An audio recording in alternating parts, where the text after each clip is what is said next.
Welcome to Smart Wealth with Joshua. Your daily stock analysis and catalysts talk.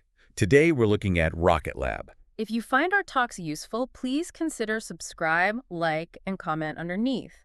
And imagine for a second you're looking at investing in this massive delivery logistics company. Okay, sure. You initially think, their entire business model is just dropping off packages. Right, like a standard courier service. Exactly. But then you look under the hood and you realize the actual billions they're making, they don't come from delivery fees at all. Oh, wow. Where are they coming from then? They're making their money because they physically build the delivery trucks, they manufacture the cardboard boxes, and they have completely monopolized the GPS satellite network that every other company uses to navigate. That's a huge distinction. Right. And that hidden transformation from a simple service provider to just this inescapable infrastructure giant is exactly what's happening inside Rocket Lab right now. Yeah, it really is. It's a massive structural shift in how we have to value companies in this specific sector. Which is why we're looking at an incredibly bullish 8 out of 10 score investment thesis today. We are going to map out how a company that honestly most people still think of as a speculative space startup has quietly mutated into this vertically integrated defense heavyweight. And more importantly for you listening, we're breaking down what this specific transition means for your portfolio and your wealth building strategy over the next 6 to 12 months. Because historically, investing in space was just, it was the ultimate binary gamble, right? Oh, absolutely. A company would spend hundreds of millions of dollars building a single launch vehicle, put it on a pad, and ignite it. Just a total coin flip. Literally. Wow. If it reached orbit, the stock soared. If it exploded, the company was essentially wiped out. Which is a terrifying proposition for any wealth-building strategy. Right. But the thesis we're exploring today shows a fundamental rewriting of that high-stakes business model. They're moving rapidly away from that launch-or-die binary. And shifting heavily toward recurring, highly predictable revenue streams, stuff locked in by government defense contracts. Exactly. And the numbers backing up that shift are just impossible to ignore. We are looking at an annual revenue growth rate hitting 38%. That's huge. Yeah, that brings their top-line revenue to around $602 million. But going back to that delivery company analogy, the most vital piece of data here isn't just the total revenue. It's where that revenue is coming from. Yes. The core of their strategy is this major pivot toward what they call their space systems division. Let's actually unpack what space systems means in practice, because it really is the engine of this new valuation. Walk us through it. So in their fourth quarter, this division generated $103.8 million out of their $180 million in total revenue. Wait, so that's roughly 58%. About 50%, yeah. The majority of their cash flow is no longer coming from just selling a ride to space. Which is what everyone thinks they do. Right. Instead, it's coming from the incredibly high-margin business of building the critical infrastructure that actually goes into space. Like what kind of infrastructure? We're talking about manufacturing the reaction wheels that keep a satellite stabilized, the star trackers that tell a spacecraft where it's even pointing. Oh, wow. Yeah, the specialized solar panels that power the entire unit, the complex flight software that runs the mission. They're achieving full vertical integration. So they basically control the entire life cycle of a mission, from the initial design of the components all the way to the on-orbit operations. Exactly. And that brings us to a concept that is absolutely paramount for you as an investor, which is switching costs. Oh, this is where the defense moat gets dug. It really is. Because when a major defense contractor or a government agency designs a new, multi-billion-dollar satellite network, and they integrate Rocket Lab's proprietary separation system or their custom solar array into the architecture. They can't just easily take it out. Right. Switching to a competitor down the line isn't like changing your cell phone provider. It's more like trying to swap out the foundation of a skyscraper after the building is already 70 stories high. That's a great way to put it. The bureaucratic and engineering realities of the aerospace and defense sector make those switching costs astronomically high. Because of all the red tape. The red tape, the testing. You cannot simply swap out a part on a military satellite. Yeah. Every single component on a government payload has to go through these rigorous, just grueling space qualification and certification processes. Like a proven flight heritage. Exactly. The Department of Defense needs to know that a specific component has survived the vacuum of space, the extreme thermal fluctuations, the violent acoustic vibrations of a rocket launch. Multiple times without failing. Right. Getting a new competitor's component certified to replace an existing one takes years of red tape, millions of dollars in testing, and it just introduces an unacceptable level of mission risk. So once a company is designed into a government architecture, they're practically cemented there. The barrier to entry for anyone trying to take that revenue away is incredibly steep. Precisely. But, and I have to play devil's advocate here for a second, building a proprietary, vertically integrated space mode of that magnitude requires massive upfront capital. It's not cheap, no. I mean, I'm looking at their balance sheet right now, and quite frankly, the financial reality of funding this expansion looks kind of intimidating.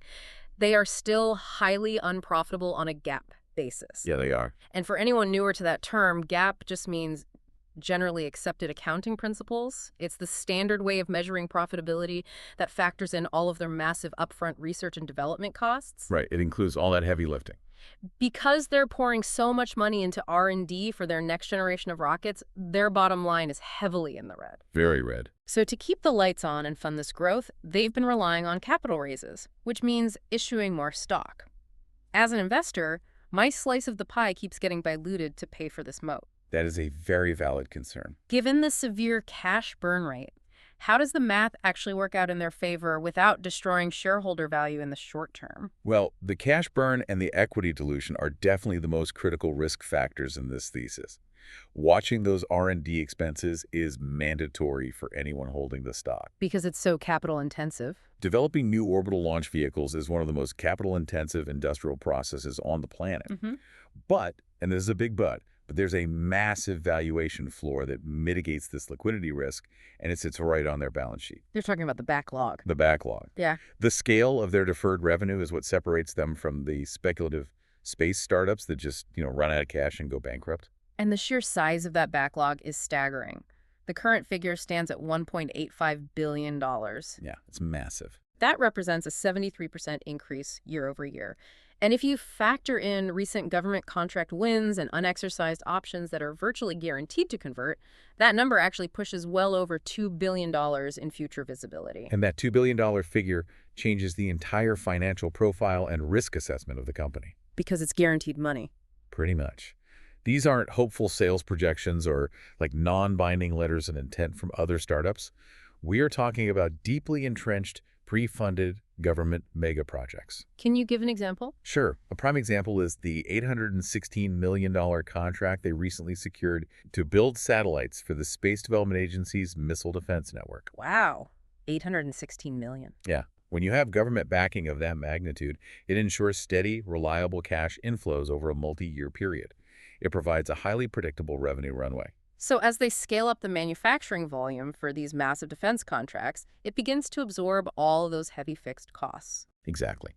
So while the current gap on profitability looks scary on paper due to the heavy R&D spending, this multi-billion-dollar backlog outlines a very clear, operational, and funded path toward breaking even. And what we're seeing right now is that this massive backlog isn't just theoretical future money propping up a spreadsheet. It is actively driving real-time market momentum. The market is definitely waking up to this de-risked financial profile.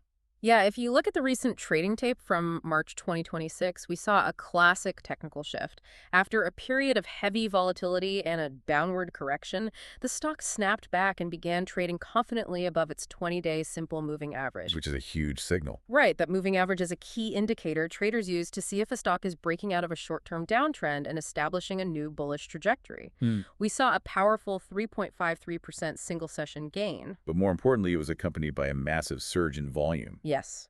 The trading activity pushed the stock up to the 39th position in total daily volume across the entire market. And that level of volume does not come from retail traders buying a few shares on their phones. No way. That represents heavy, coordinated institutional flow. Institutional capital moves on concrete fundamentals. And we can connect that aggressive price action directly to a massive new catalyst. That volume surge coincided perfectly with the announcement of a new $190 million mega deal. This contract is for 20 HASTE hypersonic test flights. Okay, let's pause on that word for a second, because hypersonics is like the ultimate buzzword in the defense sector right now, but it's rarely actually explained. Sure. Why is a hypersonic test flight so valuable, and why on earth are they paying $190 million for 20 of them? Well, hypersonic technology is the absolute cutting edge of global defense competition right now. We're talking about vehicles that travel at Mach 5 or faster. So more than 5 times the speed of sound. Exactly. And they do this while maneuvering within the Earth's atmosphere. The physics involved are just brutal. When you fly at those speeds, the friction from the atmosphere generates immense thermal stress that can literally melt standard aerospace materials. Goose grief. Yeah, and the plasma field that forms around the vehicle can block communication signals entirely. The Department of Defense and major contractors are desperately trying to develop and refine these systems. But to do that, they need to actually fly them in real-world conditions. Right. You can't just simulate it. That's where the HASTE program comes in. It provides a suborbital test bed to launch these experimental payloads into those extreme hypersonic environments. And the reason this company commanded a $190 million contract for this is their flight heritage, right? Absolutely. Since 2023, they have maintained a 100% success rate on their HASTE test flights. Wow, 100%. Yeah.